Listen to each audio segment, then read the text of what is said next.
The views expressed on this Turnbuckle Tabloid live stream or Turnbuckle Tabloid podcast episode do not reflect the views, thoughts, or opinions of the Rageworks brand, including the Rageworks podcast network, Rageworks content partners, advertisers, and affiliates.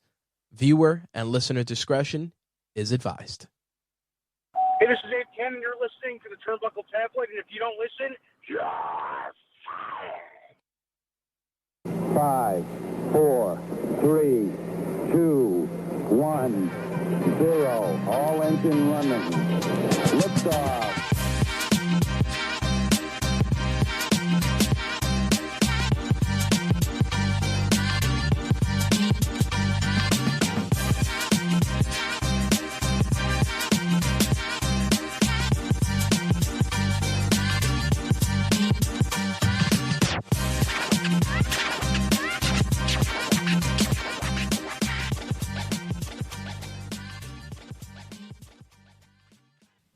This is Little Bit, and you're listening to Turnbuckle Tabloid. Fuck Jay Santee. Give me that fucking mic! Turnbuckle Tabloid, cutting a promo.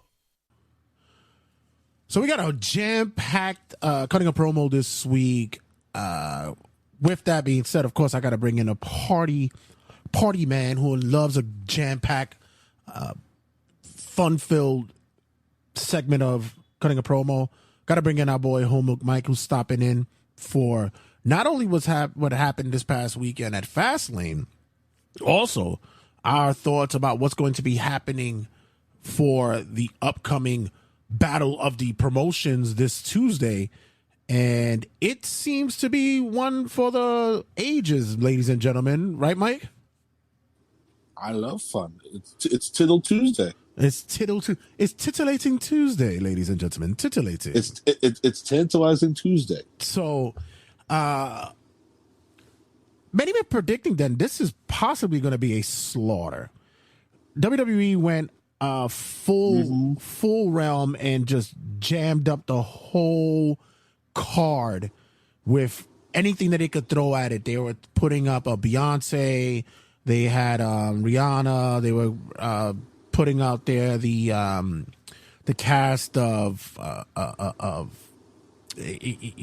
any Las Vegas show that you could have. You could get Adele, Undertaker, Cena. Everybody's coming out tonight. The first live performance of NSYNC got together. Please, it's the battle of Backstreet versus NSYNC, the Wonder Tour.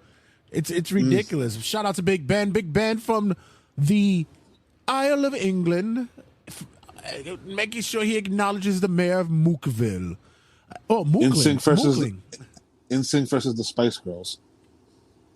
This is gonna be amazing. So, do you think it's gonna be a slaughter? I many believe that this is gonna be NXT's final nail in the coffin to AEW, but I don't see that. Wow. What's your thoughts? Yeah, I don't see that at all. Whoever's saying that on the internet does not know. Maybe they're jumping ahead, but I don't see a slaughter. I honestly hope the numbers are close. I will say that. I do hope that a good majority of people watch NXT and a good majority of people do watch AEW. But with the way AEW's been going the last couple of few weeks with ratings and attendance wise, it's not going well. What do you think that's about? I think it's lost its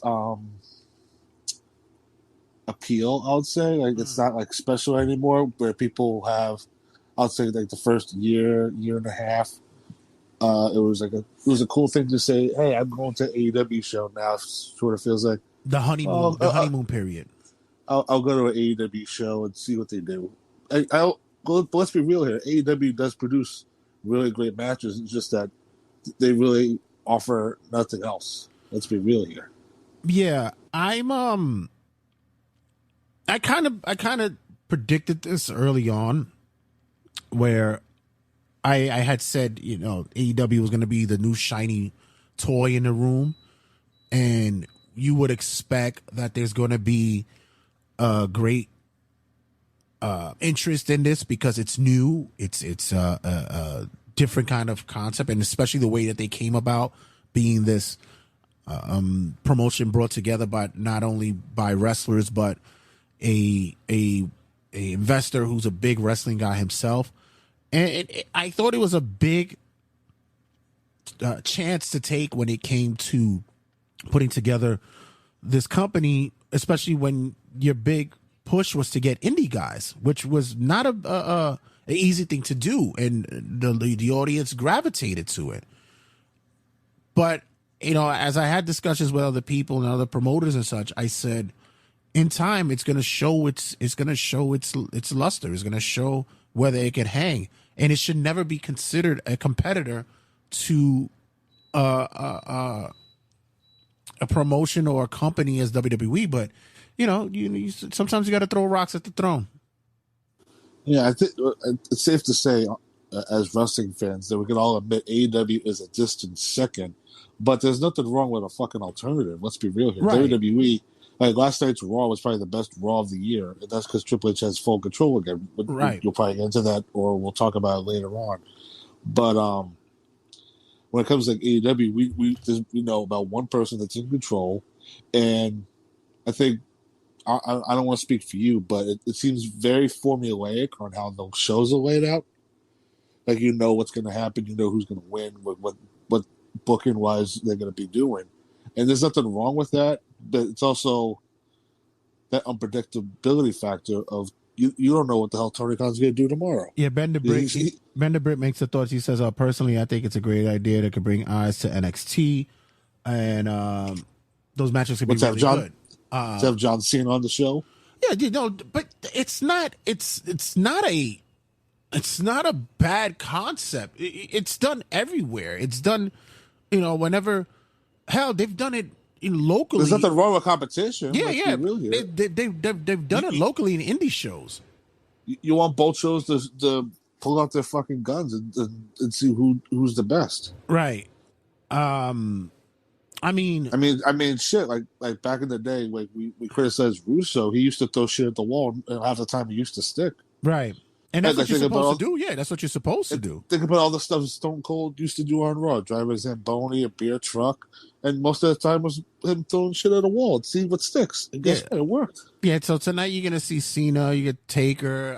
Cody's going to pop up. Most likely that Cody pop-up is going to be a Dusty Rhodes Tag Classic announcement. The announcement for that. We get to see Braun Breaker as a Paul Heyman guy for one night only. Right. Which I'm kind of interested in seeing that as well. That's kind of smart. It's almost like Heyman's hair's getting grayer, so he can't be around much longer. Sean wasn't around for when DX pulled up in front to WCW with the tank. So this is Sean's tank pulling up to AEW. Excuse me. Sorry guys, I'm coming over a cold. So you know what would be the funniest if AEW was running in Florida and they had to give the option of if they want to go to the Performance Center or they want to come to wherever the hell arena. Yeah, AEW would run. Yeah, that'd be the funniest thing. That would be like epic. Or even like if they had a segment to where they would send maybe Carmelo Hayes or who would be like someone that or Chase U. You could send Chase U to AEW's arena. Chase U is outside the arena, and Andre Chase is giving lectures. Right, like a chalkboard out there. Do some nonsense. that would actually be pretty funny. Book me, put me on the damn show. Get me on the writing staff. Let me show you some real wrestling while I show you this fake bullshit. So, what do you think? What do you think is going to occur on the AEW side? What do you think is going to be this monumental stuff? Since now we see Adam Copeland over there. There's going to be some interesting. Which, by the way, I'm excited to see that. Yes, I'm excited to see Edge in AEW. It's going to be a while until I'm get used to calling him Adam Copeland, but for argument's sake, I'll just keep calling him Edge or Legend. It's because it's legend, whatever. So I'm I mean, he has his match with Luchasaurus. That should be a win. Let's be real here. What do you think is going to be like a a shocker from like both shows? What do you see turning out over here that could happen? As far as like for AEW, I wouldn't be surprised if somebody debuts. Okay. If somebody pops up. Now, I have no fucking clue. I'm not keeping up with free agents right now. But anybody who WWE wait, you know released, what? No. Actually, Mercedes Moné. Okay, yeah, because if she pops up in AEW, that'd be a big oh shit, change the channel moment. Right. Mercedes is on the other channel. Right.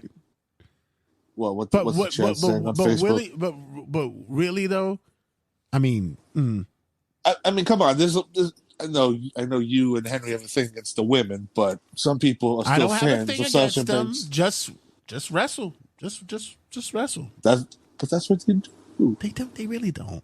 They really don't. This is not back in the day when they just did bikini contests and danced around the stupid music. But I still miss like my Wendy Richters and my Moolas, and that they wrestled. And it's not to take anything away from the women now. The women now,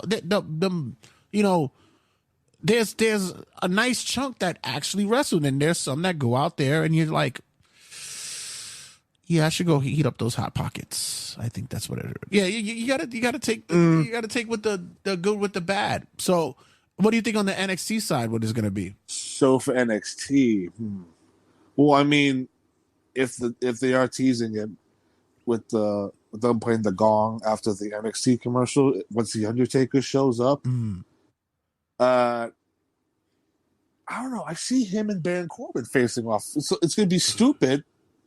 Because the thing with Corbin doing the motorcycle thing at the last PLE, right? I do expect him to say like he's the new American badass, and the Undertaker come out, right? Like that schmaz. Like I would be surprised if he takes like a spear from Braun Breaker. The fucker would kill him. But I do see like I also was thinking too like him facing off with Joe Gacy, but that would kind of suck.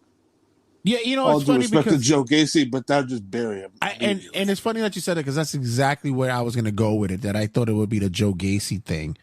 It doesn't seem to equate to like the size and presence anymore. Like it's not there. I think maybe the Corbin thing fits a little better, like you mentioned. Because with Joe Gacy, if he's out there with Ava, The Rock's daughter, and he's like saying, "Oh, I'm the new phenom of the WWE," he'd be like, "Okay, play the gong, do the entrance, let's get this over with." Or I don't know, I would have, because I mean, Joe Gacy is like he's a good wrestler, and if you were to take a choke slam, you would take a good bump for it, but that'd be it. Oh, as a matter of fact, since we're thinking about this.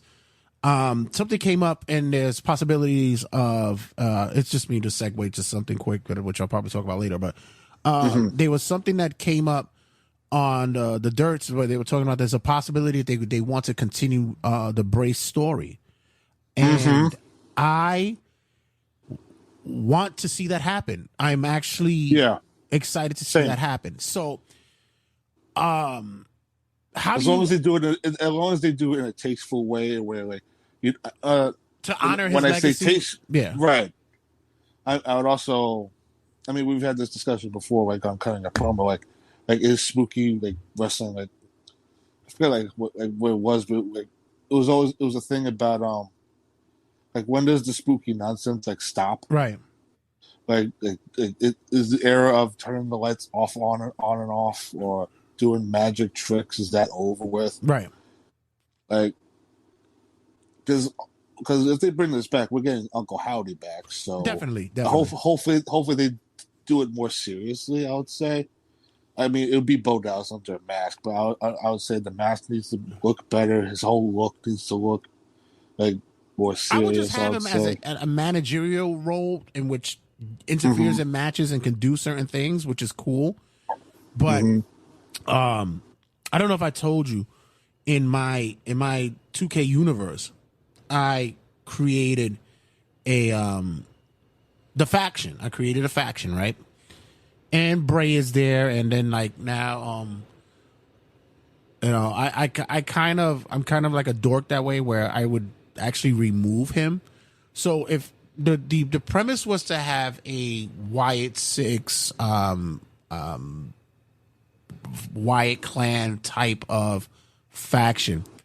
Who replaces Wyatt? Who replaces Bray? Ooh, that's kind of hard. Not for me. I mean, I already have it automatically. I mean, by default, I guess it would be Joe Gacy. Mm-hmm. They would have to be going that role as a speaker, as the talker. But if you were to ask me, like, who would be the members? Right. I mean, Alexa Bliss would be one of them. Okay. And then Joe Gacy, and then I don't know if you have Ava Raine stick around. Mm-hmm. But I don't know. At the end of the day, I wouldn't want The Rock's daughter, who would have a brighter future, to be stuck with this gimmick all the way up to, like, until she gets stuck to the bright lights. I mean, who do you got? So in my faction, right, who I had, since I'm removing Bray and easily to put in, I put Karrion Kross. Oh, duh. Jesus Christ. Right. I would have Howdy as a lead, Karrion Kross. What's her name? Alba Fire. Yeah. Excuse me. Gacy. Right. Dominic Dijak.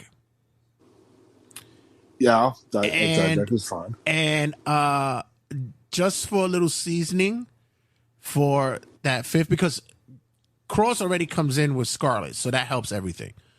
Right. And just for that last seasoning, I would make the trade and I would get Dexter Lumis.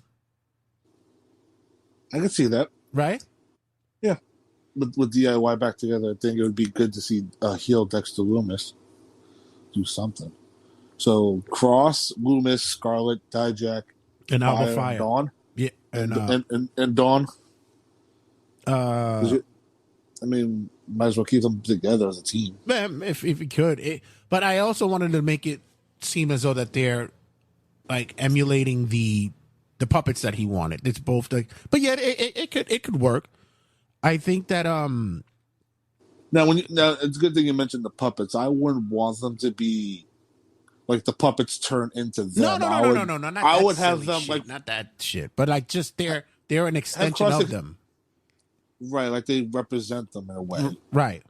Like the Vulture is Dijak because he's a ruthless killer. In the ring type of thing. Yeah. Yeah, I think that'll be something interesting. But to move forward. I like your pick. Because honestly, he's been off TV for a while, so it would be good for him to come back with the whole new look, whole new faction. Yeah, and he already has that mystique thing going on and stuff. So I think that it'll work for him. Go back to bald. Go shave your head, sir. Yeah, and you could have Howdy carrying the lantern. Let him be the prognosticator of all the stuff. So I think that can work. So let's go into our review of Fastlane, which gotta say, I had to work that night. So usually I will have to go night before I go into work. But on this night, you were able to catch some of it? No, I watched the whole thing. Thing. Yeah, I caught night at work. So you caught night. So let's kick it off. What you got? I just want to mention quickly that we were mentioning Bray Wyatt that the day after Fastlane marked 1 year of his return. Yeah, man. Which is still sad to think about. He's sad to think about, and just crazy to think that you would think in 2023 that we were honestly saying that we're talking about him that in the past tense. It's just ridiculous. Sad. Right. So we have Fastlane. It all started off on the kickoff when Jade Cargill made her official WWE debut. And the crowd was upset. And not the WWE crowd. I'm talking about the AEW crowd. Yeah. So before we go into this, she had a very special outfit, and Triple H met her in the parking lot, and they walked in the building, and that was pretty much her debut. Like, hey, look at this woman. You paid all that money just for her to do all that? Shut up. Wait till she's on Raw, people. That's where she's going. I think you and me agree. She should be in NXT learnings, at least for a few months. No, I honestly, I don't think she shouldn't be at NXT at all. I think she shouldn't be on TV. She shouldn't be touching TV until Rumble. I know, right, yeah. But I'm just saying, like, at least like learn, like get the fundamentals straight. So when she comes in, we're not like, oh, here we go again with the same old Jade Cargill nonsense. Yeah, but at the same time, I mean, you're gonna go for the bang for your buck. I rather her simmer at the PC. That's a performance center, people. If you don't know, I'd rather her simmer at the PC and get the training that she's supposed to be getting, than just automatically throw her in NXT to work out kinks or whatever. Because right now, I don't see her in that mix in NXT right now. I don't see anything. Because they've already got some sharpened knives over there, like Stratton. She would overshadow. Yeah, she would overshadow a lot of the women over there. Right. So right now, I think that this is a moment where she could just have a pop up from here and there, show her face, let her chill, and just let her do her work. Maybe her first match will be the actual Rumble match itself. Maybe, or have her debut. Have a match at the NXT show, the takeover before Rumble, with her first match being there.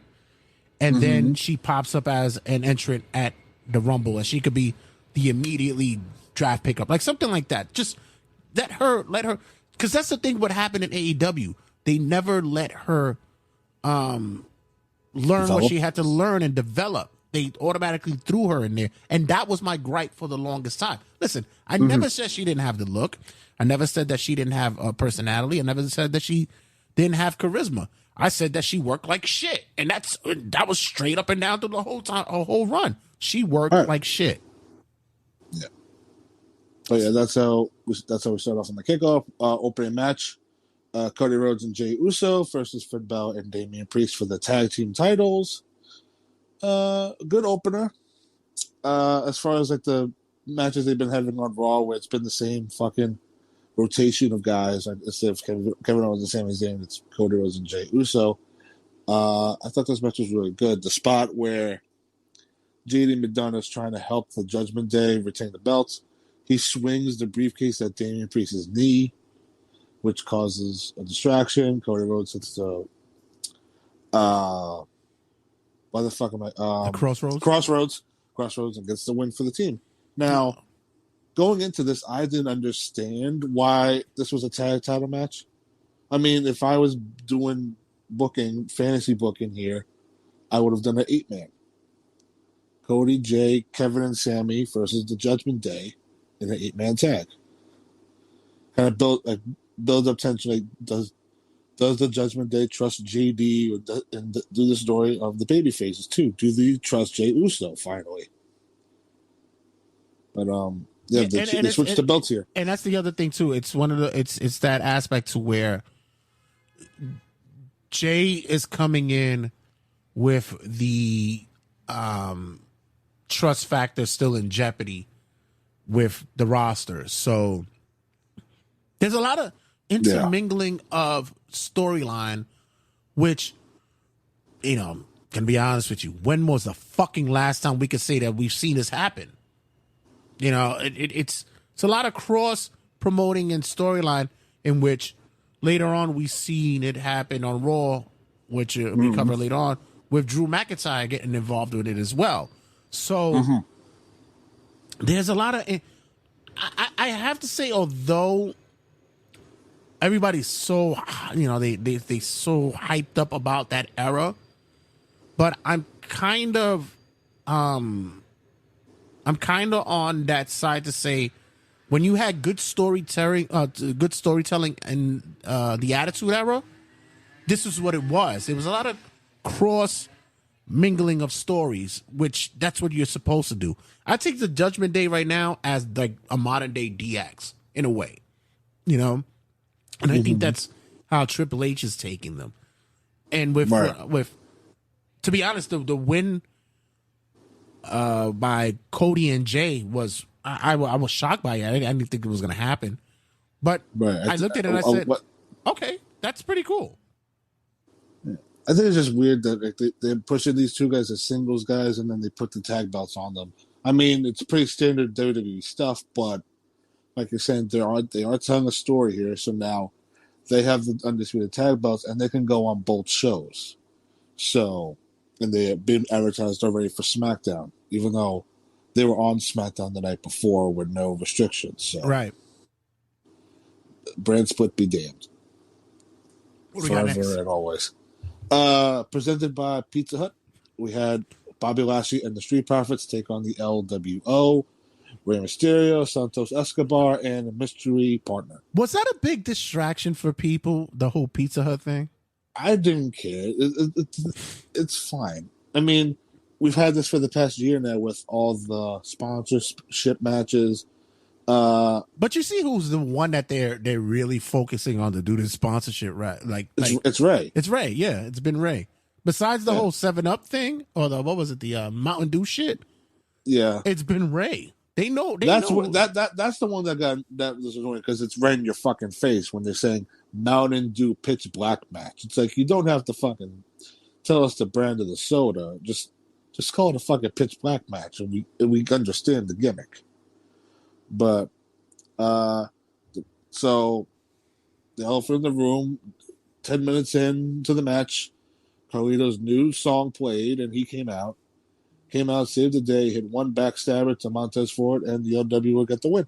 I'm such a big fan of this whole LWO thing. I in the beginning I was going, here goes WWE trying to cash in on a long history from days gone by and see if we could get a merch sales, but you have a really core talented group of individuals, before Carlito came in, right? And you put them together. And I'm the most happiest I'm for of all this is Joaquin Wild, our boy DJ Really? Z. I am, because this is a dude who put in work so many years in Impact, TNA back in the days, and now getting to be on that platform. By the way, he's Filipino, people. It's like they still Latino, they just Spanish Asians. It doesn't make no difference. I'm so happy that this is happening for him and the group.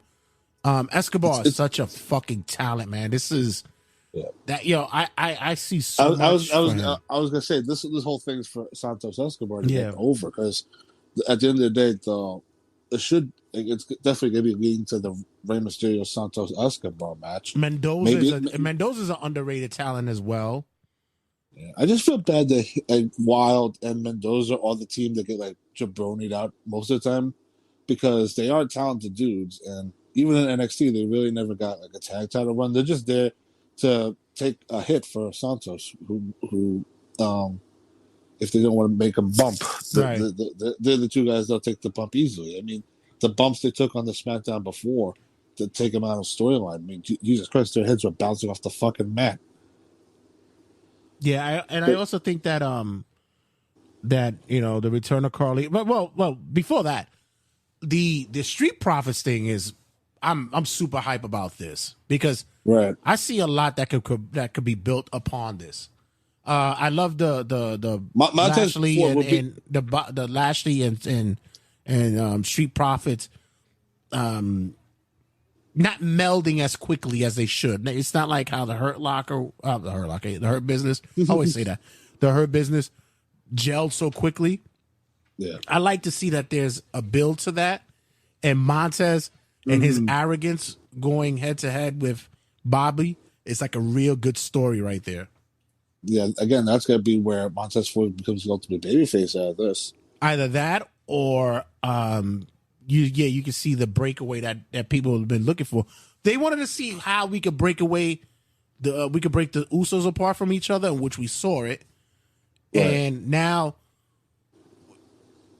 we're gonna see how the Street Profits could break from each other, which is. In a larger scale, Montez is not going to just go against Angelo. It's going to be him and Lashley eventually. Right, and it's always that because they're going to be sorry, But I hate that it's that usual, oh my God, why did he do that? Now there is a story that goes with it. Right. And I like that they're already showing cracks. Like it's not like a very easy road. Like when they lost a couple of weeks ago, Lashley was sort of straight up saying, "Listen, I'm not going to stick with losers. If you're not going to step up, give me all the shit back. Give me the suits, give me the jewelry, give me everything back."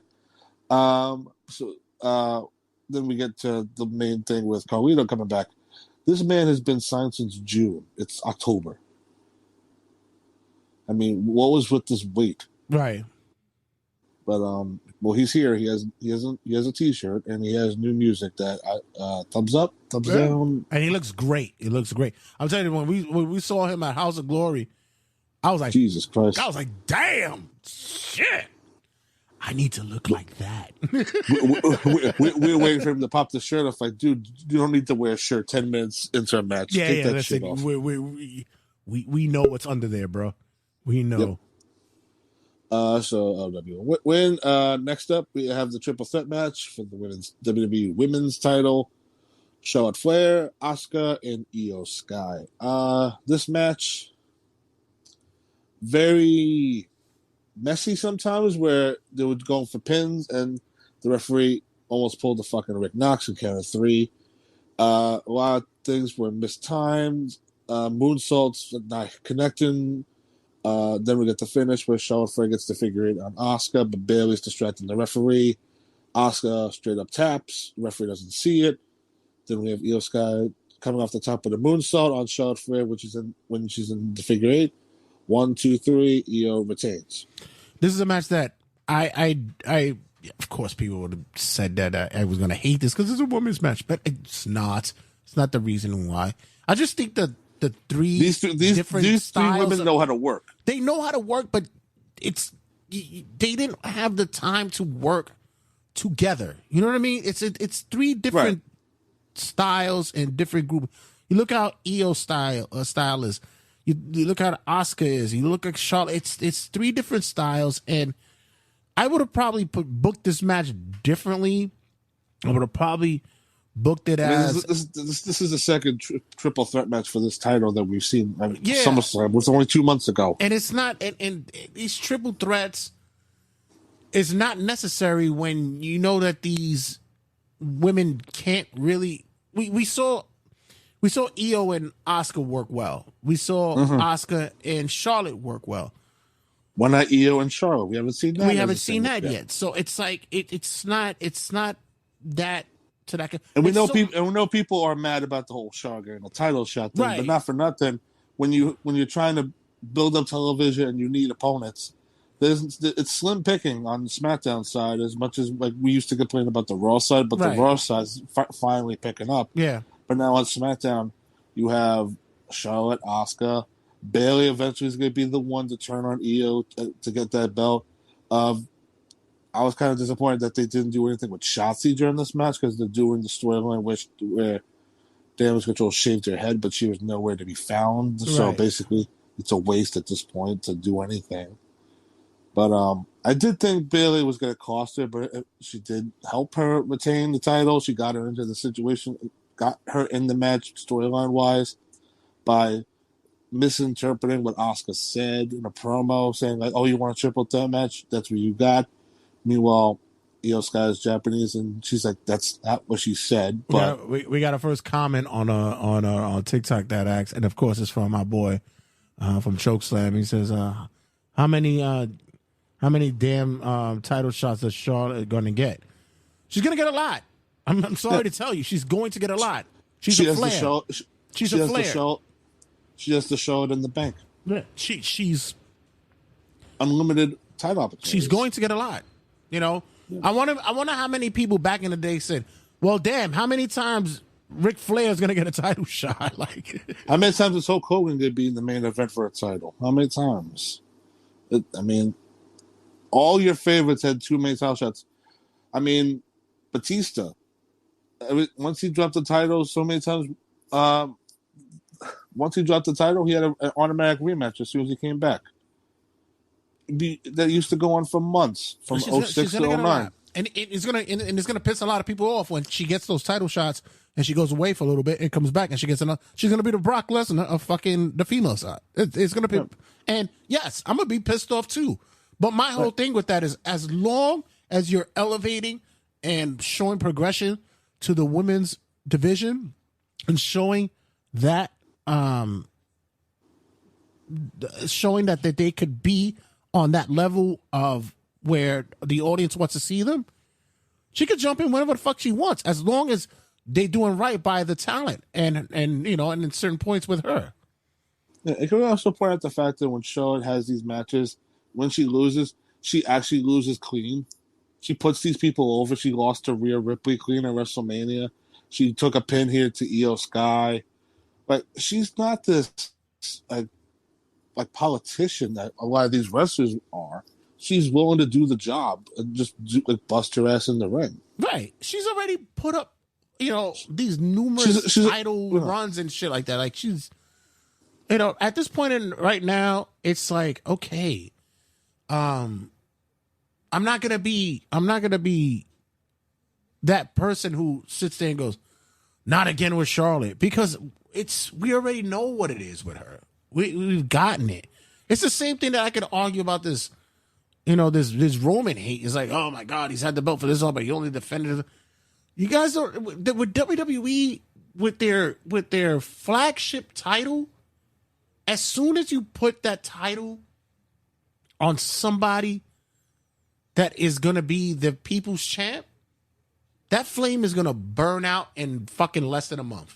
You're going to be fucking tired of him in less than a month. That's why right now the heel Roman is working perfectly, because of the fact that you hate that he doesn't defend his title. He's the Floyd Mayweather of fucking wrestling right now. Right. So what else you got? I mean, you're right. We're supposed to hate him, like, on storyline wise, but it's getting to the point of like real life heat at this point. I mean, let's be real here. He should wrestle at Crown Jewel, and he should wrestle at Survivor Series. There's no questions about it. And it's a funny thing we're mentioning. Yeah, but then the other thing is, another Roman match. Why they don't have matches with people I like to see, like Ricochet and Chad Gable, and it's damned if you do and damned if you don't. Well, right now we'll hopefully the next Roman match is with AJ Styles, but I'll digress. But it's funny we're mentioning Roman because the next match coming up is with the Bloodline. Jimmy Uso and Solo Sikoa versus the Dream Team of John Cena and LA Knight.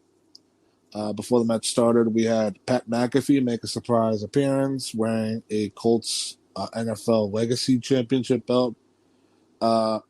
And then he basically asked the fans, do you want to see a WrestleMania? Do you want a WrestleMania? And I had a friend message me yesterday. They go, not for nothing. Do they not have, like, the next couple of years WrestleManias, like, written down? Like, why they constantly ask, like, what's this new thing of asking people, do you want WrestleMania in your city? It's because it's like shaking a this is just a cheap pop. It's like shaking a $100 bill at a stripper and realizing that $100 bill is really fake. That's all it really is. But I mean, it could also just be for a cheap pop.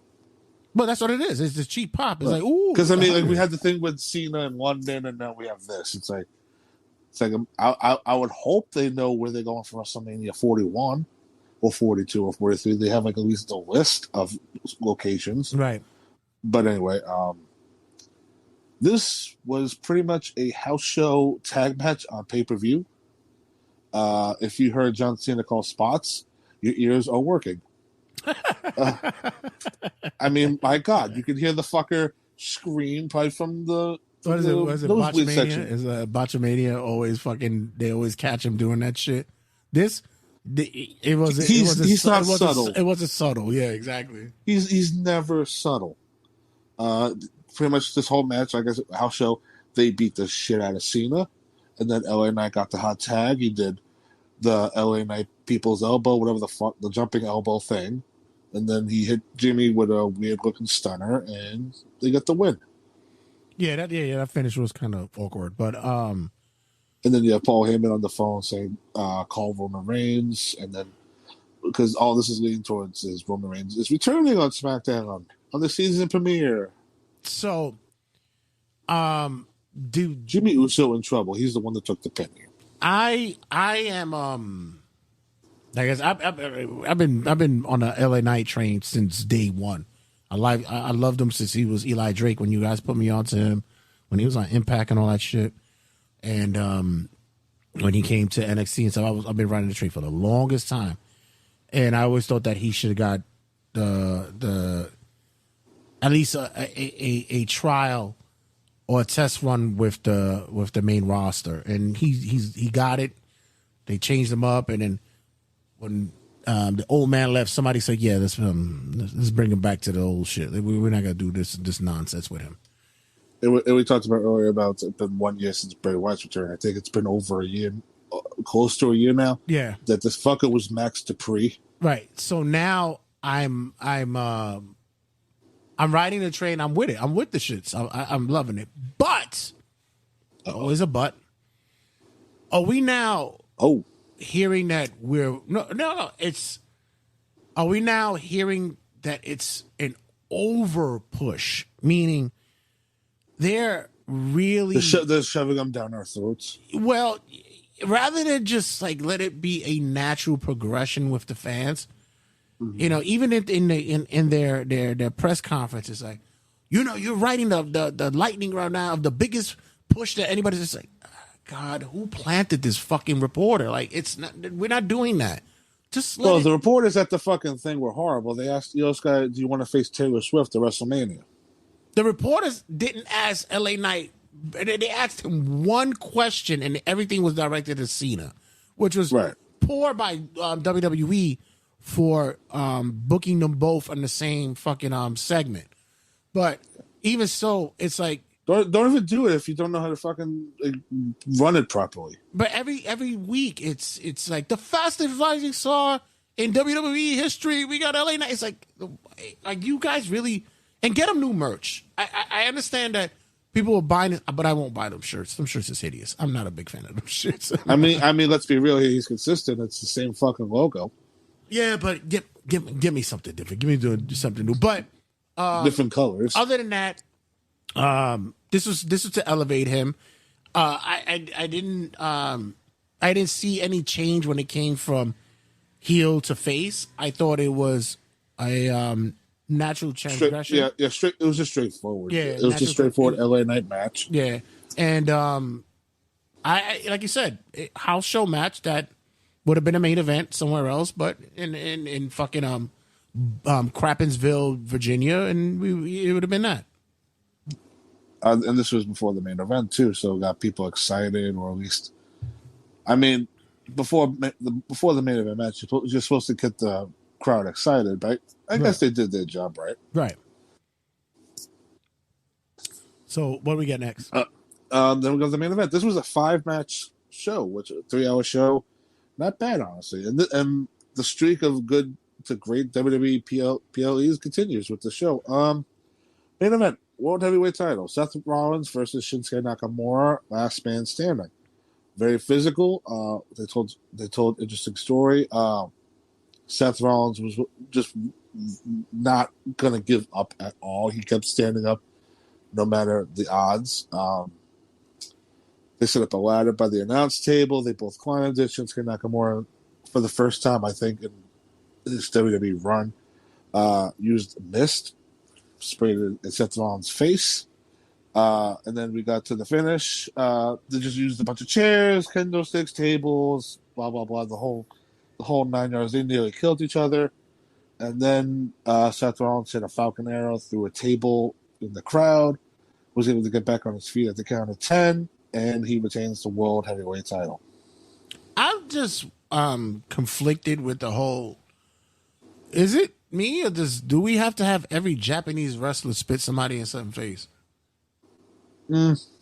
Yeah, I mean, like earlier, we had Asuka do the same thing to Charlotte. It was this was the second missed spot on the show. Which if you would have asked me if there was going to be more than one missed spot on a show, I'd be like, you're crazy. But it's always Japanese wrestlers doing this. It's like, I mean, you should automatically believe that at every time a Puerto Rican wrestler is going to hit somebody with a chancleta or some shit. It's like, is this what we're doing? I mean, every House of Glory show. What's the one thing we see in a Noah Katana match? Mist, right? But at least he's not Japanese. It's like, Right. He plays. I'm saying he does a martial arts gimmick. Yeah, you're right. Yeah, okay. I'm saying At least give me, if you're gonna go all the way with it, like give me like Ghost of Tsushima, like smoke bombs or some shit like that. What the fuck's wrong with you? But yeah. So Seth Rollins, when earlier in the day it was reported or rumored that Damian Priest would be cashing in his briefcase. That wasn't the case. Before the match even took place, we had the whole segment where Rhea took the briefcase away from him and said, "Not tonight. Your knees fucked up." Blah blah blah.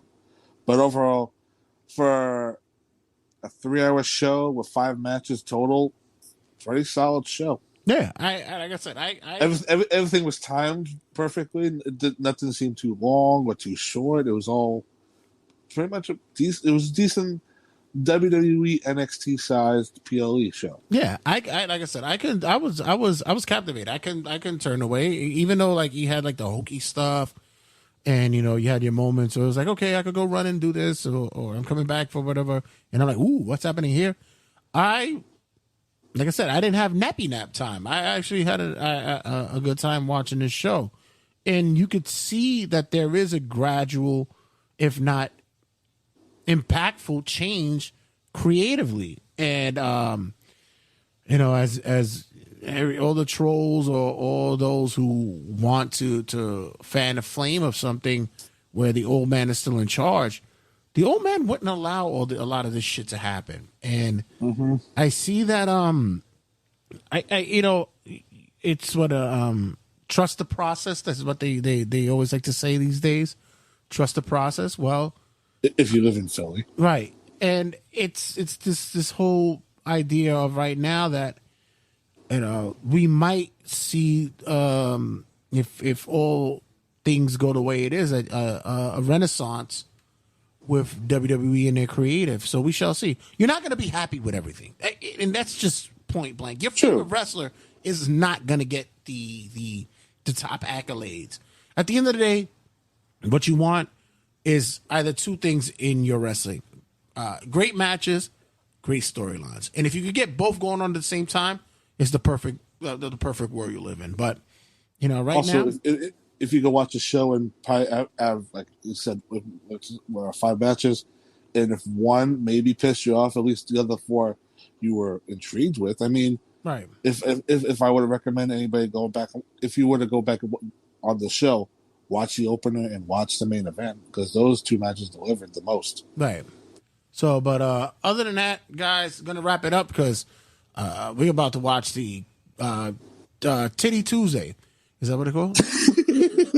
Titty Tuesday. So you're about to watch a different head-to-head, Jay. Oh yeah. As a matter of fact, that's what's queued up on my fuq.com. So guys, don't go to Instagram. And Mike, where they can follow us and follow you, where we can get it going on at? You can follow me at M_Santino530, but for the Turnbuckle Tabloid. Social medias at Instagram, it's at Turnbuckle Tab, and on X, or formerly known as Twitter, is Turnbuckle Tab, and TikTok, I believe it's the same as well, Turnbuckle Tab.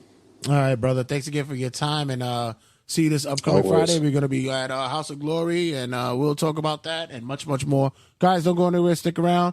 I'm going to check you guys in a second. Hey, yo. It's King Capo, Matt Travis, and you're listening to Turnbuckle Tabloids. So this week we're going to be doing a week in review around the square circle. We usually would do this on a common occurrence, but there's been so much going on in wrestling the past couple of weeks. Just trying to jam up as much content as possible, as much as we can, has been a struggle with us segment wise. I try not to pack the shows like we used to. We used to sometimes do episodes that would go like almost 3 hours, and I'm trying to minimize that. So. With that, if I could get a show that could go at least maybe a little over an hour and a half we hitting the point. But this week there's been a lot of stuff. So of course got our boy Homework Mike stopping in, checking in, and gonna assist me with the rundown. So before we get into everything, Mike, what was your take on the epic battle that occurred this past Tuesday between NXT and AEW? It was a very interesting show, I'll say the least. Very interesting night, I'll say. I said the last time I was here, I was recording. Well, I said I was going to be watching live on NXT. Do I regret it? Not really, honestly, with the way Dynamite turned out, with reading the results. I'll say personally, I enjoyed NXT as a nostalgia factor for a lot of the stuff. Some stuff was interesting. The crowd made the show. I'll say that. But what I'll say for Dynamite is, I don't know. There's something missing. I don't know what it is. It's not just the people that are in the arena, but it's definitely a special factor that's like not there at this moment. Which I guess that's the answer. But it feels like there's something more going on. Yeah, there was. I was gonna. I don't know if I even if I prefaced this before on the previous episode where I mentioned I said I didn't think it was going to be that much of a trouncing, and sure enough, it was. I was a little optimistic. I was optimistic. I was like, maybe it's close, but not. But the way the next day it came out, I was like, oh Jesus God, what the fuck happened? Well, it's a lot of variables that come into play, but one of the variables that really people tend to forget is that people who are fans of certain things are creatures of nature. They're a creature of habit. So, football season, we know Monday nights are a football night. We're now knowing that Thursdays is football nights as well.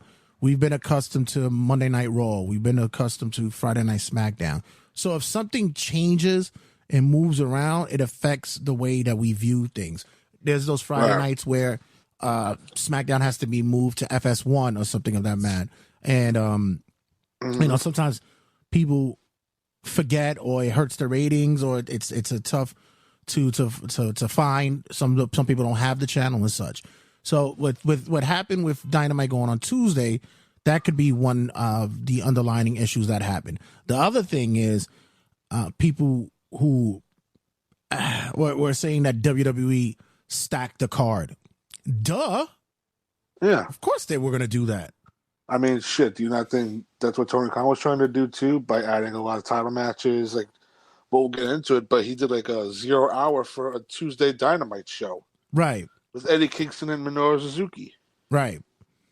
Also, I wanted to bring this up, too. I don't know if you heard or saw online, but some people's DVRs, like, were saying, like, the show was airing at 4 o'clock, and Tony Khan had to go on Twitter and, like, correct, like acknowledge like what's going on or something. Like, did you hear anything about that? Yeah, actually, I was listening to Cornette this past week. Cornette mentioned that he had that problem on his as well. That it didn't. He had to literally wait till the show was on and then record it because it recorded that they were getting like the Big Bang Theory or some shit.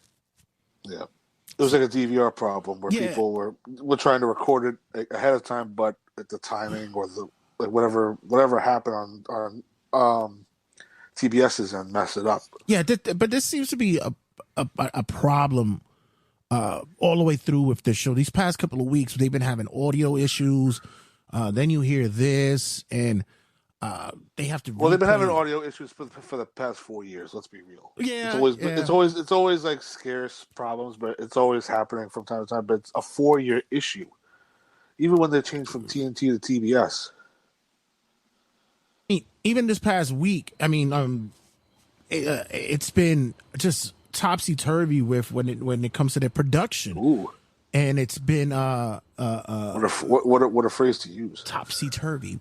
So it feels as though that this show production-wise just does not seem to be stacking up, and it doesn't match. Right. And as you're gonna do a quick synopsis of the show itself, I agree. There does seem to be something that's missing. I'm not something that's lacking. Yeah, I don't know what it is, but just a quick rundown what happened this week. Do you want to just give a quick start with Raw? Oh, sure. Let's go through it. So we're coming off of the Fastlane pay-per-view. They open up the show. Let's be real here. After this show, this was alleged to be the best Raw of all year. Would you agree? I thought it was really good. It actually captivated me for some time. I as a matter of fact, I was supposed to go to bed to go to work, and I was up. I stood up and watched the rest of the show. Mm-hmm. So this is the first Raw coming out of Fastlane. Did a recap video. Then we open with the World Heavyweight Champion Seth Rollins, who then issues. I'm a little fuzzy on this. I think he made the challenge, or he was interrupted by Drew McIntyre, and they made the match official for Crown Jewel. Right. For Seth Rollins versus Drew McIntyre world title at Crown Jewel in Saudi Arabia. And then afterwards, Damian Priest comes to the ring through the crowd, attacks Seth Rollins, is about to cash in. Dominic's about to make his way down the ring, but Drew intercepts, takes the briefcase and chucks it at the Titantron, and then Seth Rollins gets up and walks away with his title. No cash in. We're still waiting for the cash in. But I like how they did this. They made it like where Seth is still dealing with his back injury, and Damian Priest thought he could take advantage of it. But Drew McIntyre is not going to let anything happen to his title shot, or like he feels he's going to get screwed out of it. So that might be what we get for the next couple of weeks. But I like the idea of Rollins and McIntyre. They work well together. With this slow heel turn of Drew McIntyre, it's going to be very interesting to see where they go from here. Yeah, I'm kind of intrigued and actually happy to see this happening with Drew. It's about time. I mean, regardless of how he's been depicted in the past few months or so, I think this is about the right time for us to see him make a darker transition. Yeah. And also, I don't think Drew's going to beat him, but I do hope they have at least a great match. It's Seth frickin' Rollins. Let's be real here. He pulls a great match with anybody. We had Ivar beat Kofi Kingston in a Viking Rules match. It's interesting they have Ivar doing single stuff, considering every time one of these guys gets hurt, they're both taken off TV. But it's good to see Ivar at least get TV time. He actually looked really good in this match too. I was much was highly pleased and very much impressed with you forget as a singles how he could work, but also how agile this dude is. Yeah, it's very similar back to when they're in the Ring of Honor days when Rowe had that motorcycle accident. Right. Ivar was doing single stuff, so now I don't know what Rowe's Eric's injury is, but at least, like I said, at least they're not taking.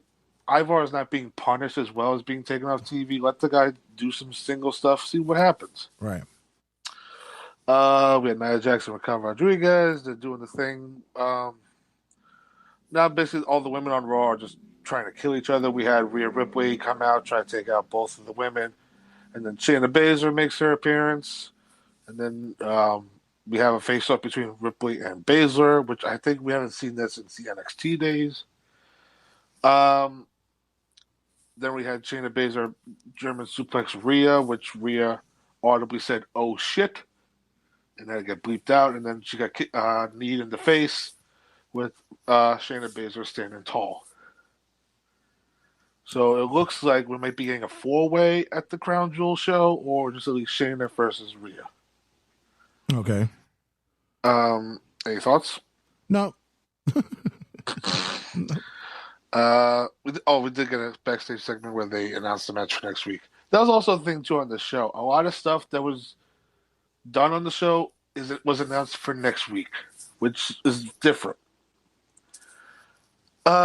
In-ring segment with Cody Rhodes and Jey Uso with Michael Cole. Michael Cole playing a heel for the first time since like 2011. Yeah, that was kind of odd, but okay. Yeah. I think it was necessary too because he was asking Cody what's the story, like when does the story end, type of thing. And also just want to clarify, want to say this now. Yeet, I hate it. Yeah, yeah. It was funny when they were drunk at the conference doing that shit, but great, it's on TV now. Yeah, now we've brought it to the zeitgeist. So then we have interruption from Kevin Owens and Sami Zayn. A lot of talking here, but not bad. Then it just led to the main event where they made the challenge: Sami Zayn and Kevin Owens versus Jey Uso and Cody for the tag belts. Little would we know that one of these teams would be split up by the end of the week, but we'll get to that later. We had a triple threat match. Number one contender for the Intercontinental title: Ricochet, Bronson Reed, and Chad Gable. And with the surprise, I think for a lot of people, Bronson Reed got the win. Yeah. So next week on Raw, Gunther versus Bronson Reed for the Intercontinental title. Nice. That's going to be a big one. That's going to be a fun one. Two big men just beating the shit out of each other. Big burly men doing manly things. Mm-hmm. We had Damian Priest in the backstage trying to kill JD McDonough, telling him, Finn Balor interjected, saying let him prove himself. So JD had to go out there and face Drew McIntyre, and then the only real spot, Drew wins, but the spot where he threw JD McDonough up in the air for a back suplex, Jesus Christ. Because with JD McDonough, I hope he's in the group. I do like him a lot, but it just sucks to think that original member Damian Priest would be the one kicked out. But I do see the idea of a babyface Damian Priest like working against a Finn Balor, a JD, or Dominic Mysterio. It's gonna happen. We're gonna see the screw job happen really, really soon. Yeah, we're gonna see who turns on who first. Because once the Judgment Day is over, Dom and Rhea should stay together, and then JD and Finn should go off together as a team of their own. Right. We had a backstage thing with the reuniting of DIY. They really didn't get into much here until Imperium beat the shit out of them. At least for the tag division on Raw, it's great that DIY is back together, so hopefully they do right by them. Becky Lynch, Tegan Nox, women's title match. No surprise here. Becky retains. Backstage with Natalya, Piper Niven. Basically, match next week. I like that after this, by the time this show was over, at least 5 things was announced for next week, which is a change from every Raw in the past. Main event: Cody Rhodes and Jey Uso retain over Sami Zayn and Kevin Owens, with the big thing at the end where Kevin Owens finally embraced Jey Uso and accepted him for who he is now. Yes, we're embracing Jey for who he is now. What is that again? As a good guy. Oh, okay. Basically, he forgave him for all the bullshit he did in the past. Right. But so by the time this show was over, someone was leaving this show, showing up on Friday. But that was Monday Night Raw for you. The big highlight I would say for this, that why people liked it, was less talking and more action. A lot of these matches had time, and that's what has been stuck in my craw for some time. Is, let's get to where we really want to get to, which is matches. We want to see matches. I get wrestling is about promotion, it's about dialect. I get that but if you can minimize the segments of that and just get us more wrestling, I think it keeps the fans captivated, especially for a 3-hour show. And you can have talking segments, but if something you could say in 5 minutes gets dragged out for 10 or 15, there's a problem. Right. Like, I don't know, like certain things like people are trying to get to convey. You don't need all this time to say like one small little sentence, you know? But that was Raw. You want to cover SmackDown next or NXT? You want to go in order? Let's get Yeah, let's get do SmackDown. then, and then we'll go back. Yeah. And then we'll cover the Tuesday War for last because we'll have a lot more to say about that. Friday Night SmackDown. Going into the show, we had promoted appearances of Roman Reigns for the first time since SummerSlam. And we had Triple H appearance, too. Opened the show with John Cena promo. Immediately got interrupted by Roman Reigns. And then he got interrupted by LA Knight. Now, this was a long talking segment, basically back and forth between Roman Reigns and LA Knight. Any thoughts on this? No, it's just this is once again self promotion. Friday Night SmackDown, their usual. So nothing major here that I would be I was surprised by. Too early for LA Knight to be challenging Roman? Yes, I mean because I think we said like by Rumble we should be challenging, but I think they may be doing this in Crown Jewel. Yeah, because we know he's gonna lose, but it's just one of those feel good moments, I guess. Feel good for who? Your guess is as good as mine. Yeah, because I mean, we know Roman's not losing until WrestleMania, but at least with LA Knight, he's still in the babyface thing of like still getting over as a babyface. He just turned right, but I don't know. With Survivor Series coming up too, with potentially War Games being returned, God only knows what the main event will be because if Roman Reigns even is going to be there. But we had in this segment, LA Knight as Solo Sikoa announced for the main event. We had the Pretty Deadly defeat Brawling Brutes. This was Pretty Deadly's return. Good thing for the SmackDown Tag Division. God only knows what's going to happen with these belts because they have not introduced new belts yet, or I don't know what the weight is. Yeah, I'm thinking the same thing. It's like I know it's been talked about, but are we ready to pull the trigger on that as of yet? I don't know either. Bayley beats Selena Vega. Charlotte Flair comes out to deal with damage control. We'll talk about that later. We have Triple H coming out for his big announcement. He promotes Adam Pearce as just now he's the Raw general manager, and he gets interrupted by Dominic Mysterio, who is a Raw superstar. But I guess with him coming out, it was the tease was going to be he was the person traded for Jey Uso. I think that's what they're trying to go for. Right. But yeah, I think what I don't know what that. Also, the problem is that we have a Raw superstar NXT belt on SmackDown. I digress. Whatever. Then Triple H introduces Nick Aldis as the SmackDown general manager. So we were having a discussion about this at HOG, and I had another discussion with a couple of people in groups and such about this whole Nick Aldis thing with him being the SmackDown general manager. And many of them are, people say, he could still go in the ring. The guy's still a solid worker. I don't know why they would put him in a role like this. And I said, first of all, if they offered this to him and he didn't want to do it, I'm sure that they would have been okay with that. Secondly, you had a guy who's been, taking bumps for maybe 15, 16 years. And now you're about to make some shitload of money and you don't have to take as much bumps anymore.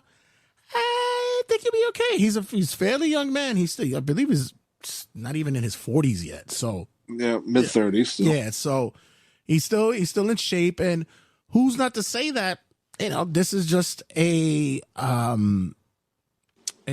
presentation to the WWE audience who don't know who he is. I mean, most of us will know because of we're wrestling fans, but only thing close to us to know who he is that he's Mr. Mickey James. So it's like, I mean, other than that, it's that, or people remember him as Magnus from Impact. Right, that's what I'm saying. Real wrestling fans would know that. True. But to introduce him in WWE, that's exactly who like they if you tell a casual, like that guy held the NWA world title for a couple years, and they'd be like, "What? What? Yeah, exactly. So, and then they also retort with the NWA title still around. right. Like, yep.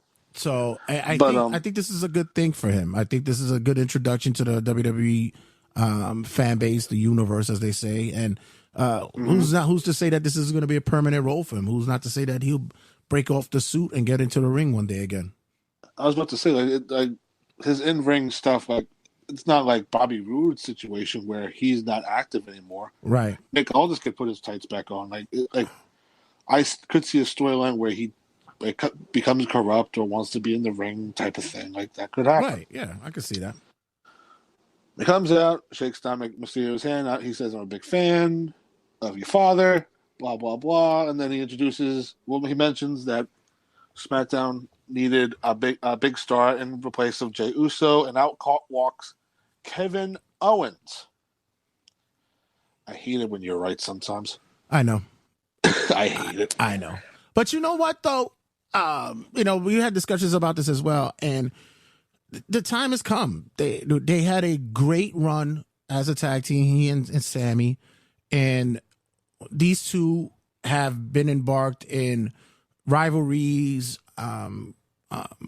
wars with each other, against each other, and I think especially what run they had for the past year or so, I think it was time for that to happen. And Kevin needs to start once again doing what Kevin does and be the prize fighter. So let's get him on his singles run and let's see him in some really engaging rivalries. Hopefully away from the bloodline. Let's do something different with him on this show, please. Right. I loved how they changed his T-shirt slightly, and now he's wearing blue shoes, and his whole logo is now blue. I think that they've been incorporating that slowly but surely with other talents and such. Also with Kevin Owens too, like I mentioned this on Friday when we were talking about when we were seeing the results. This man has been switched on both shows like every year since they made the brand split a thing again. Right, he's like always every year this guy switches shows. But it goes to show how much of a demand he is that each show wants him. So I don't see that as a negative. I guess, but it's also he's the number. You could say beside when they make him change shows, he just gets different opponents each year. Right, but like I said, for a calendar year, as opposed to their champions, he's a number 1 draft pick. He's a top 5 draft pick, like in sports. Then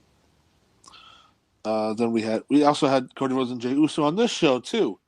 They defend the belts against the new team of Grayson Waller and Austin Theory, who came up just short, but good effort all in all. Theory and Waller as a team going forward, it's definitely needed for one of them, and his name is Austin Theory, because since his match with John Cena has not really done jack shit. Right. He had the U.S. title for too long. But now let's see him and Waller build something. I don't know. It's a definitely both of them are kind of the same in trying to convey like a shitty, charismatic guy, but Waller's definitely more talented out of the two right now. But we'll see going forward. I think with this pairing, it's fine. They're both young. They're both up and coming. They're both being recognized as talents. I think this elevates Grayson a little bit more than it would do Austin, but they still have I'm telling you, they have a 3-year plan for this kid for Theory. And I think once this Roman bloodline thing starts to disappear, I think that we're going to start seeing the next level of elevation when it comes to the younger talent. Slowly but surely, we're seeing it. I think the problem is, Jay, is that the 3-year plan started 3 years ago, and now we're on year 3. Yeah, but and we're coming on the end of year 3, and now it's like, okay, let's see him and Waller do something. Let's take it like this. Let's just say the 3-year plan has gotten an extension, due in part that the old man isn't behind the controls anymore, because that was the old man's pet project. So, oh my God, it was blared on TV, right? So Rhodes and Uso retain, But as they're leaving, Roman Reigns comes on stage, confronts Cody Rhodes. I think this is the first time since the night after WrestleMania. But yep. If you want your WrestleMania 40 build, it's right here. Yeah, there it is. Yeah, Nick Aldis got between them two. Also, just even say like Nick Aldis on SmackDown. Like years ago, I pretty much thought he would come to WWE, but still in this like platform, it's still weird. I think that he even mentioned that he wasn't ready yet, and he still had heat. He had heat. Well, he didn't have heat. He had heat with someone in the back. Pritchard. Bruce Pritchard. Yep. So yep.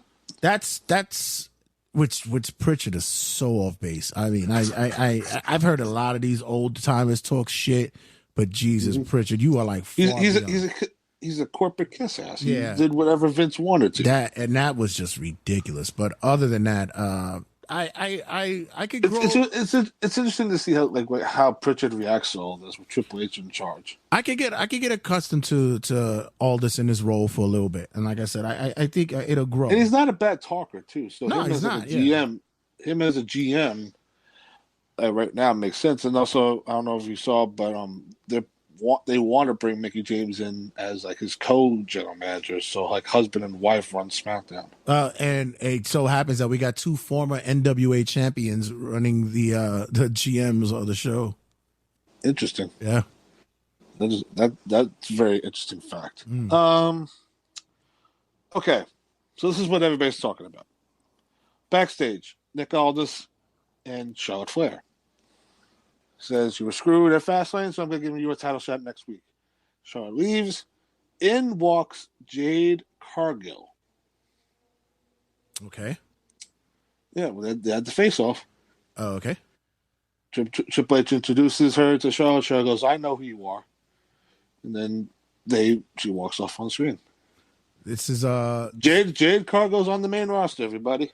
I don't know, because she pops up somewhere else too during this week's shows. So I think she popped up on Raw too. I think she may like popped up in the crowd or something. And she popped up on NXT as well. Yeah. So, like I said, I think they're showcasing her. They're giving her they're doing the rounds with her. Showing. This is also a big fuck you to AEW as well. And that's exactly what it is. It's. This is another one who's jumped ship from that other company and is coming to WWE. And this is probably going to be a conversation for later on and cutting a promo and such. But is this what the real forbidden door is? Is this what we're looking at? I mean, from the WWE side, this is the closest we'll get. Right. So, we'll talk about another one too when we get to the NXT review. Sure. Another one of AEW's first, like, I don't want to say homegrown, but another one of their talents is on NXT now. Right. But yeah, I mean, does this Charlotte and Jade Cargill at WrestleMania? I mean, there's a lot to play with when you got the top women in that division. You have Charlotte, Becky, Asuka, Bianca. There's a lot of variables. Rhea. There's a lot of variables that you can play with over there, and it'll be interesting to see how it plays out. I still believe that they should not have her do any ring work for a while. I would have her to be, like I said, just be presented, shown around, pop up in certain places, do things here and there. But ring wise, I think that she might have to go in the oven for a little bit, get to learn the Performance Center style, the WWE style.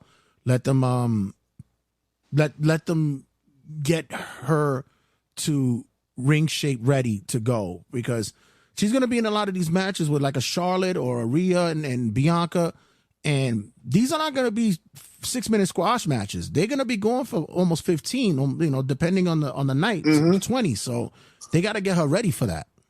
Yeah. We'll have to see if she proves herself for it. And if she's not going to sit there and she's not going to walk into the ring and have a lot of these, these pushover matches with talent. Not here, not in WWE. That's not what we're going to do with them. Nope. You're going to work. Yeah. We had we were supposed to get a Carlito versus Bobby Lashley match, but Lashley and his crew took out Carlito before that match even happened. I bring this up because they announced next week it's going to be Santos Escobar versus Montez Ford.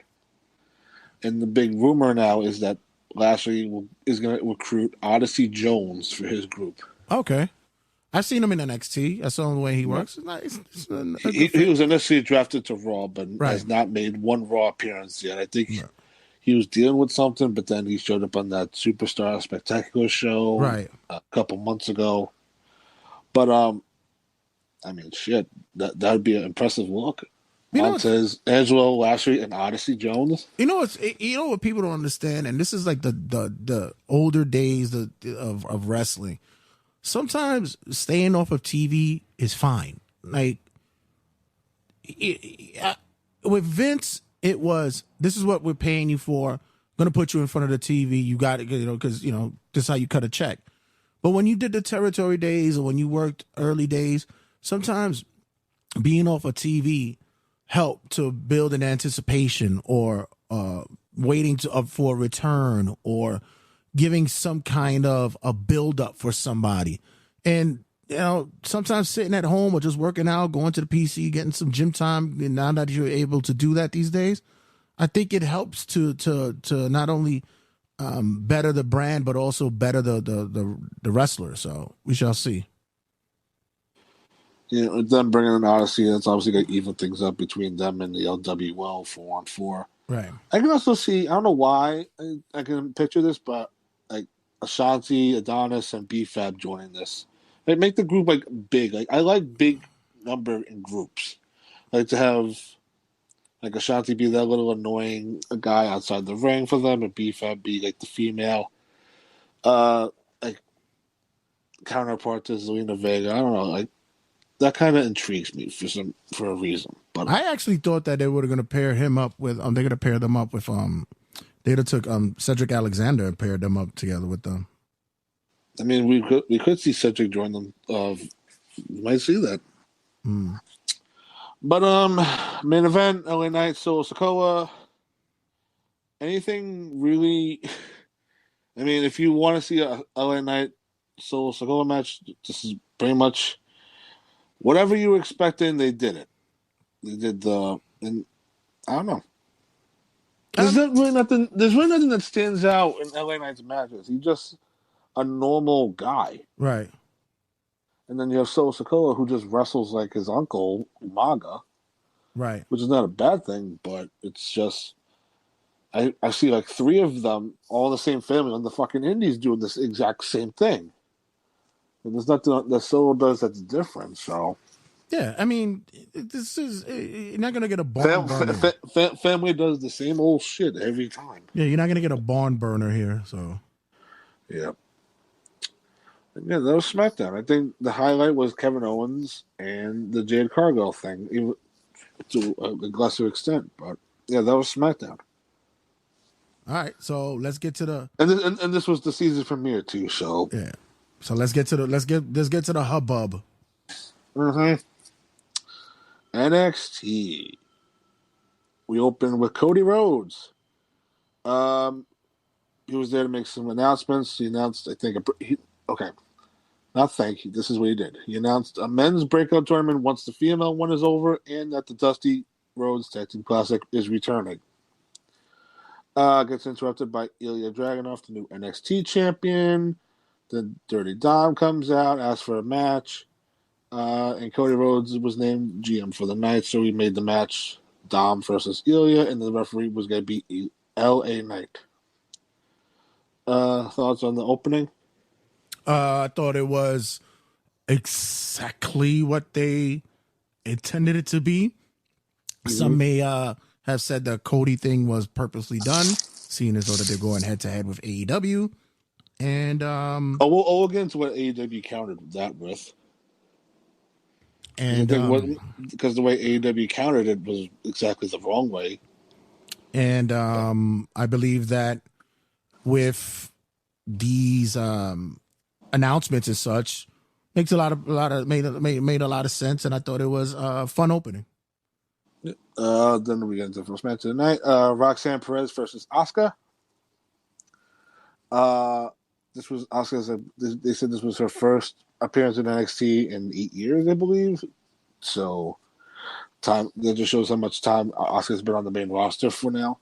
Roxanne looked good in this match, but overall, Asuka just dominated. Yeah, I wish they would have had more time.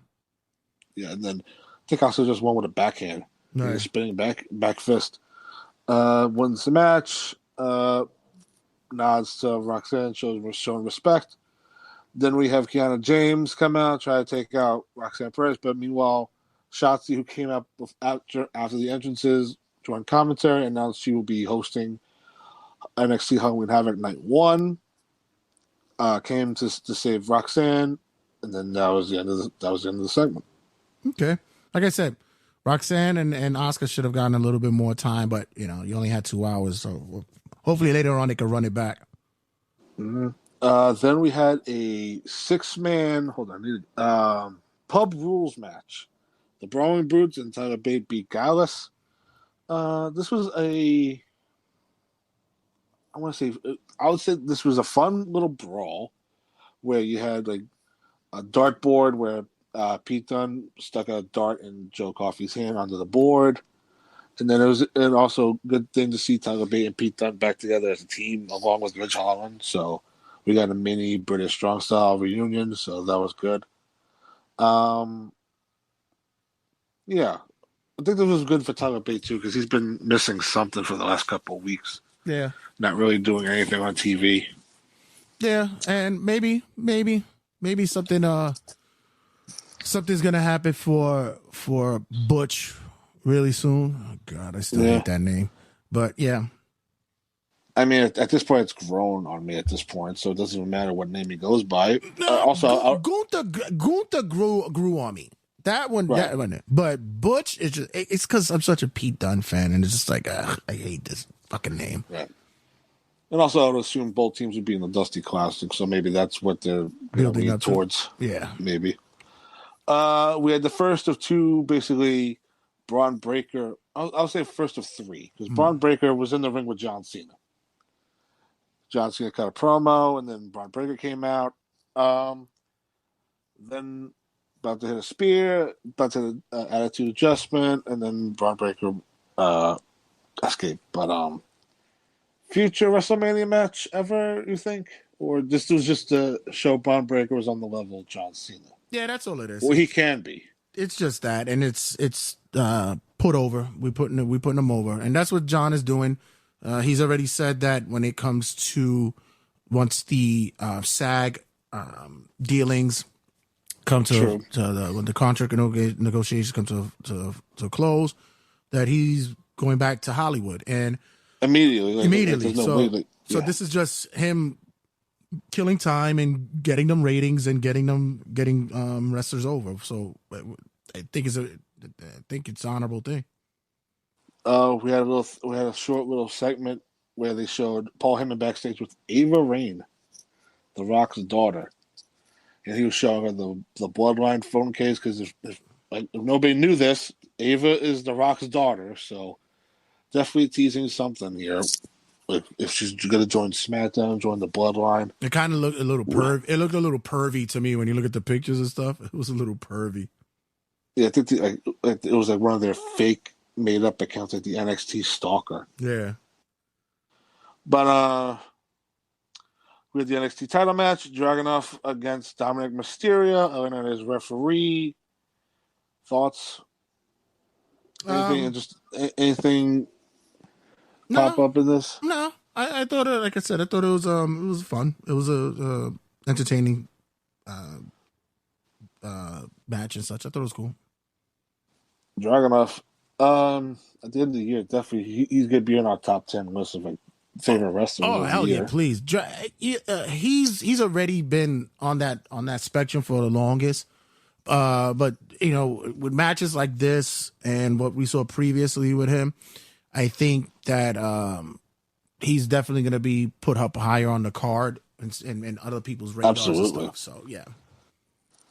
I will say the one I remember the spot where Dragunov had Dom in the corner, about to give him a big chop. Dom ducks, and then he chops Dragunov of his own. And it was a loud chop, and you could see on Dragunov's face, he kind of like smiled. Like, it's like that type of stuff that makes him stand out from a lot of from the other guys. And give credit to Dominic too. This kid is coming out of his father's shadow. He works the heel gimmick very well. Ring work wise, he's not bad at all. I remember they were drawing comparisons. I believe people were drawing comparisons between he and Hook, and for both guys, the only thing is that we need to see more Hook get involved in more intense matches. As for meanwhile with Dominic, we see him every show, right? So he's like I said, he's becoming his own. He's separating himself from the pack. So it's right. Not a bad thing. We had a backstage with John Cena and Carmelo Hayes. Then Trick Williams walks in. They talk about how eventually both of them are gonna get their titles back, and then the segment closes with Trick asking John, "When do you know when your time is now?" And then they walk off with John Cena giving him advice. So, planting seeds for them two splitting up. Ruthless aggression. Mm-hmm. Gogo Vice beat Dana Palmer in the first round of the Women's Breakout Tournament. Gogo Vice, I see, is getting a lot of internet looks. Mm-hmm. Mostly just because of her looks, not of her ring style. So, what can you do there? I'm trying to see if anything else stand out before we get to the main event. Nah, I mean, like I said, you saw the interaction. Like I said, Jade made a pop up there as well at NXT. Right. She showed up there. She was being introduced in the back. Yeah, she showed up like in the middle of the show. Right. We had Cody interacting with Tony D'Angelo and Stax, which was kind of funny. And we got the Bada Bing Battle Royal Tag Team Battle Royal coming up. Yeah. They announced that for next week. We had the Chase U thing where JC Jane's now like in the classroom type of thing. Like, I liked a lot of these small segments where they introduce the characters or show like more growth in where they're gonna go with it. Right. So then we have like Corbin and Dijak announced for next week with a number one contenders match. Oh, and they made a triple tech because the winner of this next match would join them. So this is what the main draw for NXT on Tuesday was. Carmelo Hayes with John Cena in his corner versus Braun Breaker with Paul Heyman in his corner. We had a backstage thing where Paul Heyman talking about hyping up Braun Breaker, saying how much he has the talent of his father and his uncle. And then Braun Breaker says he's like, after tonight, Carmelo's just going to be another victim. Thought this match was good. I think a lot of their takeover matches have been better, but this was just for TV. But this match was really good as well. Yeah, we already know that Braun is like, next year is going to be his year. He's going to be He's going to be on the main roster by next year.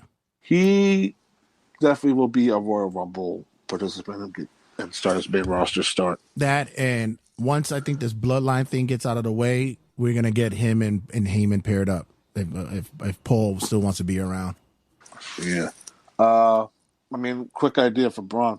Have him be the one to destroy Rey Mysterio. Have him take the U.S. title right away. Yeah. I could see the U.S. title on him. Yeah. That could be a start or something. Yep. So we have Carmelo Hayes beat Braun Breaker. After the match, Breaker is about to kill Carmelo Hayes. It says he's the real badass of the WWE. Gong. America badass.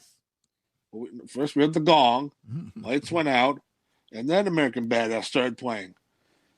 Radio. So I love that fucking song. So it's like you think of like a ginger 6'10" fucking Texan coming out to Kid Rock. But I guess this is the second time this year we've seen it. So I think officially the dead man is dead. Yeah. He's the Undertaker lives in infamy. It's just I mean, let's be real here. I guess going forward, if he ever shows up, we're not going to see him with the leather coat, the hat anymore. He's just going to be this. Right. But listen, we got to get a new person in that spot, and we did, and we unfortunately lost him. But hopefully that somebody could come in and continue on with it. Get that whole not too spooky, but mystifying kind of thing. I can see. So we had Undertaker tell Braun, "I've been watching you. I understand you're the badass, but this is my yard still." We had the Undertaker give Braun Breaker a chokeslam, but I think everybody on the internet freaked out or had a laugh at the whole when he goozled him, grabbed him by the throat. Undertaker gave that fucking face and yell that he always does. Then he gave Braun, you know what I'm talking about. Yeah. Then Braun took a chokeslam, and then at the end of the show, we have the Undertaker and Carmelo Hayes standing tall. So, NXT. I thought it was a really good show. Like I up and down. 900,000 viewers total. 921,000 viewers. Mm-hmm. Started off almost at a million. They started, I believe, right at the gate. It was like 990. So they already were putting their foot on the neck of AEW out the gate. But listen, it's a business. Of course they're gonna stack the deck. Of course they're gonna do it. You wouldn't be a company if you didn't do that. It's also you wanna present to the wrestling audience that NXT is on the same level of Raw and SmackDown, in which they're trying to convey for the past year or so. So. And they're trying to sell the product to a network. So, yeah, they want to see if they could draw eyes to the product. And if they do that by stacking the deck, by putting, everybody and their mother on there, shit, fuck it. You got to do what you got to do. So now, to wrap up around the squared circle, is NXT's competition for that night. And that is AEW Dynamite Title Tuesday. And for this one, I'm going to need a lot of your input because I think you have a lot more thoughts on this show, hopefully. Yeah. We open the show. So NXT opened with Cody making announcements. NXT combats this, Dynamite. AEW combats this with Swerve Strickland versus Bryan Danielson, number one contender for the TNT Championship on Collision. Now, I'll say this. I think this was a bad match to book Swerve in, considering he's coming off a big win off of Hangman Page. Right. And you have Bryan Danielson, who won against Zack Sabre Jr. So basically, they just put the winners against each other, and it kind of... I mean, the timing of this match was bad. The match was good. I think the timing of this match being booked when one guy is trying to be... where you're trying to book him as the next top heel in the company, and he's losing to the top guy on the show. Right. Yeah, I think that they put this match way too early. It should have been something more down the line, a couple of weeks from now. Right. Even by next year, because I could see Swerve going for the international or the TNT title, or not the TNT because Christian has that, but the international one. Right. The international title, or just get him in the mix for something, And I think that this right here, you poured water on the fire that was about to build up with Swerve. Right. I'm not gonna say that it's totally out. I think they can find a way to get it back. But this was not. This is not good counter programming. This was not good counter programming at all. And this is just a small roadblock for something that shouldn't be.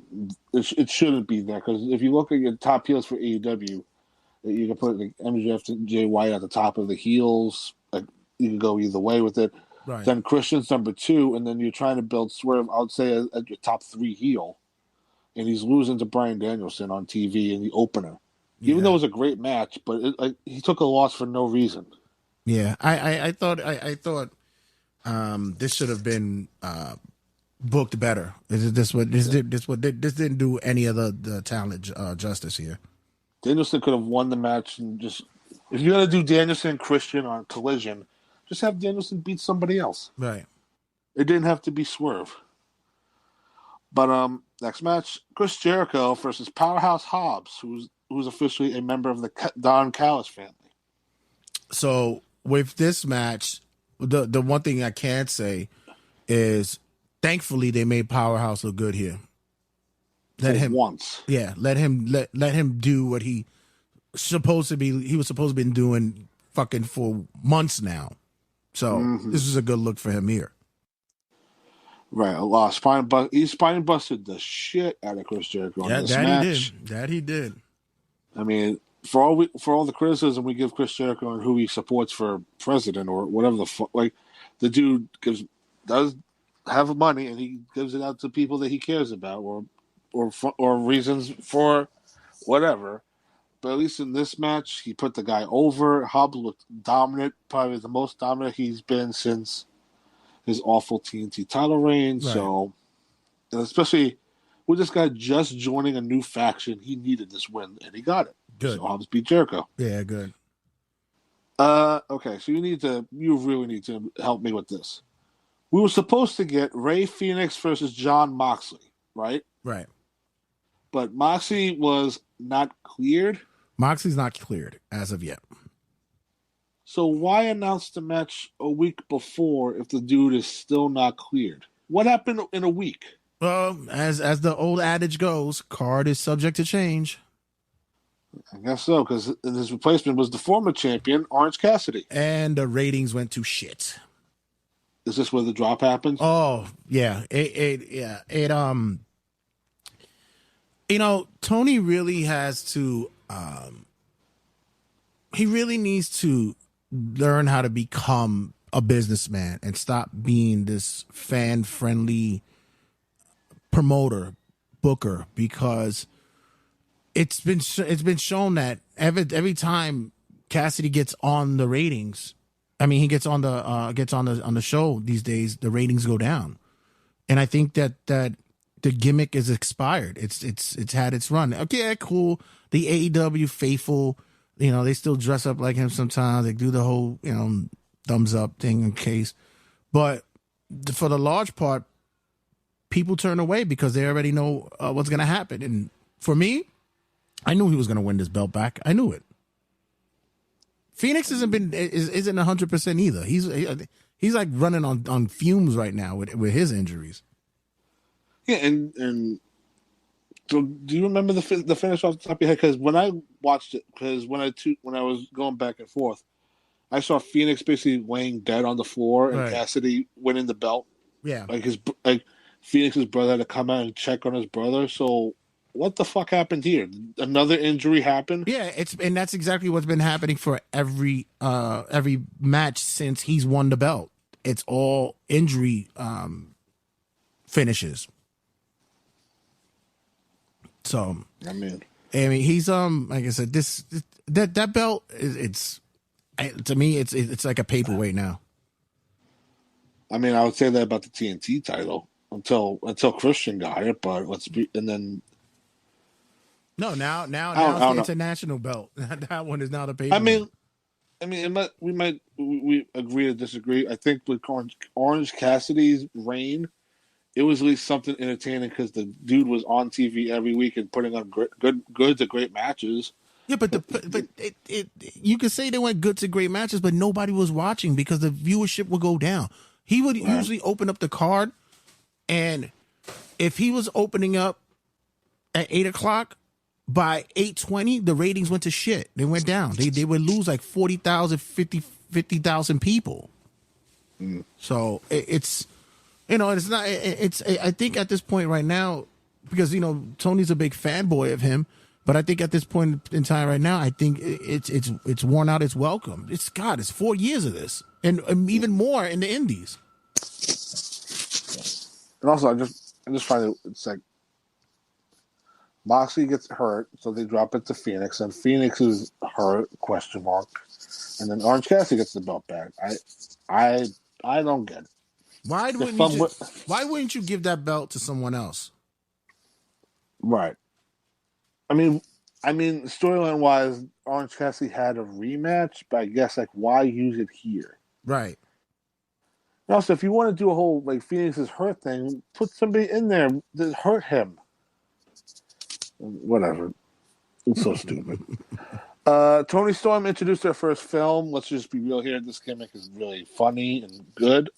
At least I'll say that. I don't know about you. No, I'm entertained by it. But you know what's the thing? When they ran this, the films were in picture. So who was really paying attention to this? Like they were when they were running. Because I saw the full thing on YouTube. I didn't realize this was a picture in picture. Yeah, and during the show, they were in picture. And although it's supposed to be a silent film, but you're distracted because a commercial's running at the same time. Also, if it's picture in picture, the screen is like, let's be real, it's not that it's small for a reason. Right. And if you're doing a silent film gimmick with her and you have to read stuff on the screen, you're not gonna be able to read what's on the fucking screen. Right. But honestly, this is great character work from Tony Storm. I don't know if you've been reading the reports, but they're bringing in Mariah May from Stardom to be like her understudy. That's going to be her thing with Tony Storm. Oh, okay. So, say like if Tony doesn't want to wrestle, she brings in her understudy. Which is going to be her. Like they did with Miz and Damien Sandow, the stunt double. Right. Right. Wardlow squashed Matt Sydal. I mean, that's it. I mean, yeah, that's what you're supposed to do. Somebody also pointed out on Twitter or X that Wardlow had MJF written on his wrist tape. So we'll see. What I doubt they're gonna do something with that. But Hangman Page versus Jay White. Any thoughts? No. This is another match that really didn't do any of them any justice, and even with Jay White being the number one contender for the belt at the next pay-per-view? Yeah, it didn't do any of them any justice, in my opinion, no. We had Jay White defeat Hangman Page to build up for the title match that Jay White has. Page has just been he's been taking a lot of air out of balloons lately on the show. Like it's this whole, I don't know. Ever since he had his championship run and it had fizzled, and then now, It's a punk thing, basically. Yeah, you don't know. You don't really care anymore. You're not even invested in him anymore. Right.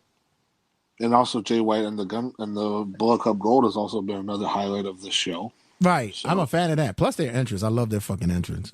Oh my God, Juice Robinson. Yeah, this fucker was CJ Parker in NXT was a hippie, and now he's this. Okay, Jay, help me out with this one. AEW Women's World Title match: Hikaru Shida versus Shida. Did I say that twice? Shida versus Saraya. Yeah, thank you. I was about to say they cloned her. Hikaru faced herself, but I mean, shit.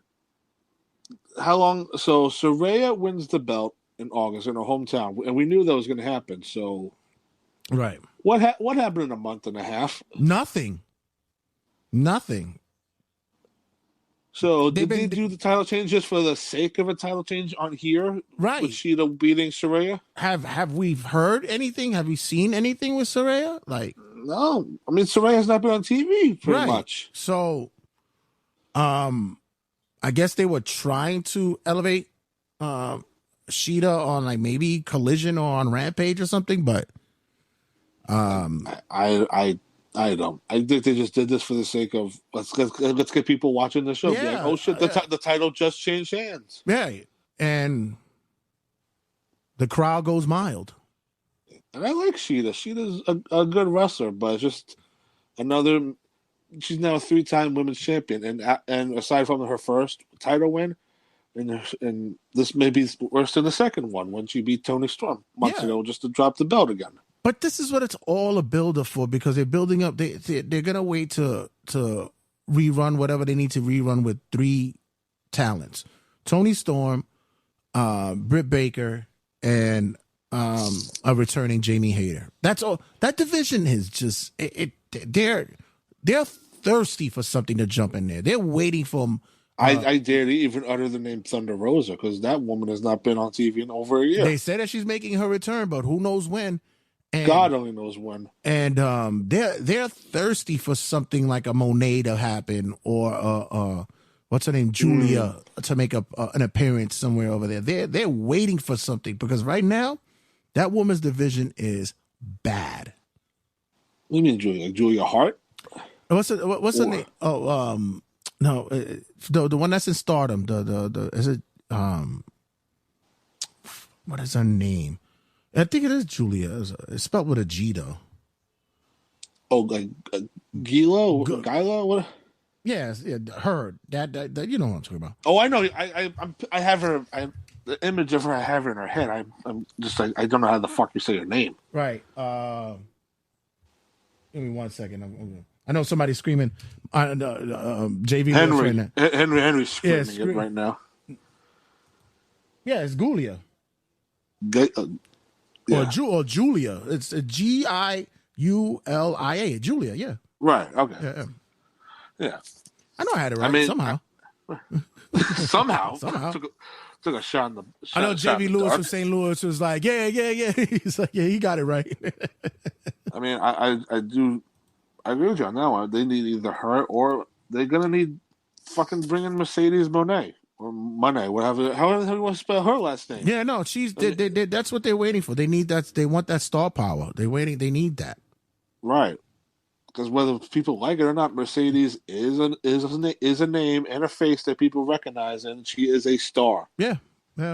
So also during this match, Soho was trying to interfere, and then we had Toni Storm beat her to death with a shoe. Just want to bring that up because that's what I'm looking at. Yeah. Because it says Soho banned from ringside for the match, interfered anyway, and ended up beaten down with a shoe. They had it going on cool with the outcasting. They didn't even let that rock for a long period of time. You could have still did something with those. I disagree. I think it went on too long, and then finally, when Tony gets his character, that's when they decided to end it. I think that's what it was. I mean, let's be real here. The shit with the green spray paint was not working either. Yeah, that's true. Like who the fuck is it? DX or the NWO? Yeah, it's true. I think that's what it was. They were mixing both factions. Yeah. But Jay, when our main event, Adam Copeland, the Rated R superstar. They missed a chance here to get Tony Chimba out there to do his first introduction, but fuck you. Versus Luchasaurus. They gave this match a lot of time, didn't they? Oh, sure enough, did. I think they had the overrun. They did an overrun. I think they had a 15-minute overrun. I'm like, wow, they did everything in their power because they wanted to make sure that they could get that NXT audience to switch over quick, which they didn't. They didn't. You remember the amount of times we used to come on here, and I would come on here and I would say they were about to go off the air and they start to do something. Like Andrade ripping off fucking Dragon Lee's mask and then they immediately go off air. Or like Keith Lee or like somebody was about to do something when Keith Lee and Swerve celebrate and then they immediately go off air. They finally give them an overrun. It's for this. Yeah. And it's funny because, years ago, like I mentioned in the Territory days, they would do that. And not an overrun. They would do they'll do that closing when like someone's about to get burnt in the face. And then when you would come back next week, you would wait to see that video footage of what supposedly happened last week. Well, since the advent of the internet and such and people spoiling shit, they don't do that anymore. So now they do the overrun. And this overrun was a fucking mess. It was, I mean, when Raw was 3 hours and they still gave him an overrun, that was a big issue. Yeah, they went to 11:05 and shit. No, like 11:15. Sometimes. Usually it was always a 11:05 kiss off. But now with this was a mess. There was so much going on with the different factions running in and BCC and I was like, what the fuck is going on here? And this is how you're debuting a WWE Hall of Famer on your show. Mm-hmm. This is who's committed to full time every week going forward, and this is how you debuting him. Luchasaurus worked his ass off. I'll give him that. Adam was trying his best, but it just think for a first match, your first match, it shouldn't have been Luchasaurus. I would have put him in there with Nick Wayne and just have Adam beat the shit out of this kid. Right. Have this kid try, and basically he's going to be their new Dominic Mysterio, where he's going to be the cocky little shithead. Where in this match it was more of Luchasaurus is taking control, trying to kill Adam, trying to break his neck again. And then you have Christian Commentator who's giving gold, and then you give all this time for people to run in and run out. Yeah. Like you had the Mogul Embassy run out, you had the Blackpool Combat Club come out, and at the end of the day, Adam Copeland gets the win. Like, we all knew that, but a lot of this stuff was unnecessary for what they were doing. What they wanted is to present a shock factor, and what was shocking? Nothing at all. Adam Copeland standing in the ring with Bryan Danielson. Oh my God, where have I seen that before? Right. And it's once again this whole comparison where everybody's just, the historians, they come out and they say WCW. This is all this is. It's wash, rinse, and repeat. The crossover is being now is WWE is going to be purging AEW's younger talent, while AEW is going to be purging WWE's older talent. It's going to be AEW is going to be WWE's retirement home. Yeah, and also with AEW too, they're letting people go without they're not renewing contracts. Like Zach Clayton, I don't know if you remember. Yeah, he's gone. And if I'm also a lot of these guys too, like Mike Santana is definitely going to be leaving once his contract's over. Wardlow is going to be a guy we look out for as like we saw him. He squashed Matt Sydal, but let's be real here. His run after he beat MJF last year, Double or Nothing, he's been fucking doing nothing. 3 TNT title reigns, all shit. He's been off TV ever since now. He's been gone, I think, 4 or 5 months because of a passport issue. Right. Dude's back on TV, and he doesn't look like the Wardlow that got over at all. Yeah, he looks like the Wardlow of yesteryear or some shit. Well, like when Wardlow was starting to wrestle. Like, I think if I'm Wardlow too, and NXT offers me something, fucking, I'll try and take that too. Well, and once again, what's the worst that would happen? Just besides this? Well, it's just like I mentioned with the WCW thing. It's guaranteed contracts. The heir apparent to Daddy's fortune is able to throw money around when he needs to, and it's no shot to Edge for taking that money because, of course you're gonna do it. You couldn't come to an agreement with WWE because WWE said, "Listen, we got nothing for you right now," and also with a lot of these guys in AEW too, where one of their former talents is now about to debut for NXT. We didn't mention this, but we got the reveal on NXT of who is watching the TV of the old WCW. Oh yeah, we forgot to mention. Like I said, WWE is recruiting the younger AEW talent.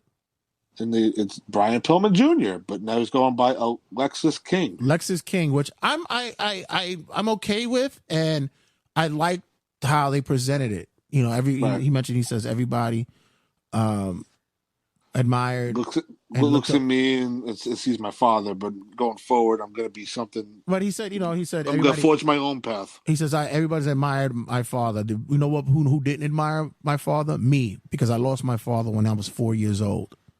So, he's breaking away from that, and he says Lexus is honors his sister who passed away, and King is for the man who raised him.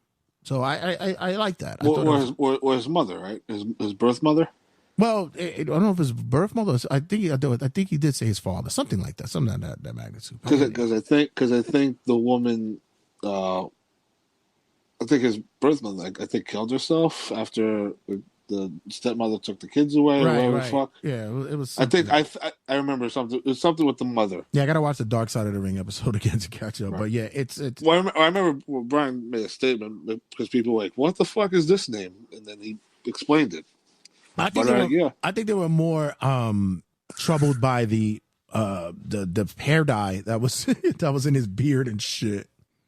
I mean, you saw the photos of him at the NXT Live event. Yeah, the very there's a product that's used in the African American world. It's called Beijing. A lot of the sports commentators and ESPN wear it. That's what it looked like he had on his face. He had a bunch of Beijing. Yeah, but back to with the AEW with a lot of these guys who are reportedly not happy with their spots not being used or being stuck on ROH that they don't want to be on, and they look at a guy like Brian Pillman Jr. They're thinking, like, what's the worst that could happen if I go over there? Right. Because you know Cody's talking to his friends Ricky Starks, and Ricky is probably getting the download on, like, if I were to go to WWE, what would happen to me? Right. Well, what's my chances type? But yeah. So we had NXT with 921,000, you said, and AEW finished with 600. Yeah. So AEW loses by 300,000. And mind you, it was worse at one point. They almost went down to 400,000 at one time. I guess before, and then that's when Adam Copeland appeared on the TV. Right. And they didn't even get over 600,000 after that. Yeah. I mean, let's be real here. If we were doing the show, Adam would have opened the show. Get that out of the way. Right. Because they opened the show with Christian in the production truck saying, like, welcome to Title Tuesday type of thing. And then you should have just gone straight to Adam versus Luchasaurus. But they saved Edge for the main event. So it didn't work out. But yeah, that's gonna pretty much wrap up what we did this week. Thanks again for sitting in, bro. No problem. Let everybody know where they can find us at, what we're doing. My personal Instagram X, follow me at M_Zarantino530, and to follow our Turnbuckle at Instagram and X, our Turnbuckle Tabloid-1, Turnbuckle Tab. And always be sure to follow us at TikTok, YouTube, and all the other outlets for podcasting. And, of course, RageWorks, the family at RageWorks.net and RageWorksNetwork.com. All right, brother. Thanks for checking in again, bro. All right, no problem. Later, guys. 5, 4, 3, 2, 1, 0. All engine running. Liftoff.